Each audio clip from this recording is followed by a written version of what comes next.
السلام علیکم ورحمۃ اللہ وبرکاتہ۔ کلام شفا وظائف چینل پر آپ کو خوش آمدید۔ کل ہم نے آپ کے سامنے سونے کی دعا، کھانے کی دعا اور کھانے کے بعد کی دعا کا ذکر کیا تھا۔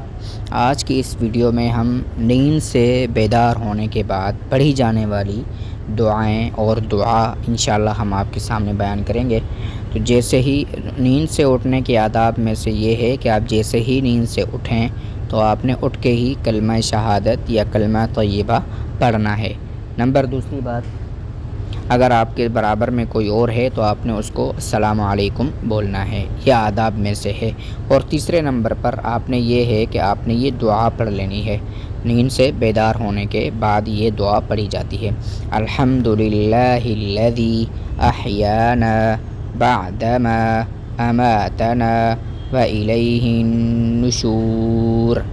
اس دعا کے پڑھنے کے بعد آپ نے پھر فوراً اپنے نماز کی تیاری میں لگ جانا ہے۔ اگر آپ صبح کے پوری رات کی نیند کر کے صبح کے لیے اٹھے ہیں، یا پھر آپ یہ ہے کہ اگر صبح کی نیند سے نہیں اٹھے تو پھر آپ کوئی اور بھی کام کر سکتے ہیں، لیکن جب آپ صبح کی نماز کے لیے اٹھے ہیں تو پھر آپ کے آداب میں یہ ہے کہ آپ نے اٹھ کر پھر مسواک کرنی ہے۔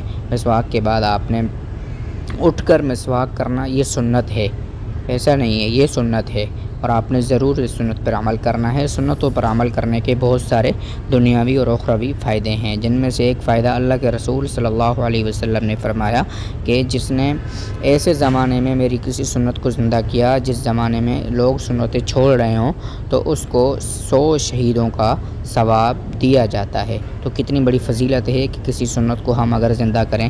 ہم نے دیکھا ہوگا عام طور پر لوگ اٹھ کے پیسٹ کرتے ہیں، برش کرتے ہیں، کرنا چاہیے، صفائی ستھرائی اسلام میں پسندیدہ ہے، لیکن اگر ہم مسواک کریں گے تو اس سے جو ہے ہمیں اللہ کے رسول صلی اللہ علیہ وسلم کے وہ جتنے بھی احادیث میں مسواک کرنے کی فضیلتیں آئی ہیں وہ ہم ان میں شامل ہو جائیں گے۔ امید ہے آج کی ویڈیو آپ کو پسند آئی ہوگی۔ اگر آپ چینل پر نئے ہیں تو چینل کو سبسکرائب کریں، بیل آئیکن کو ضرور پریس کریں تاکہ ہماری ہر آنے والی نئی ویڈیو جلد سے جلد آپ تک پہنچ سکے۔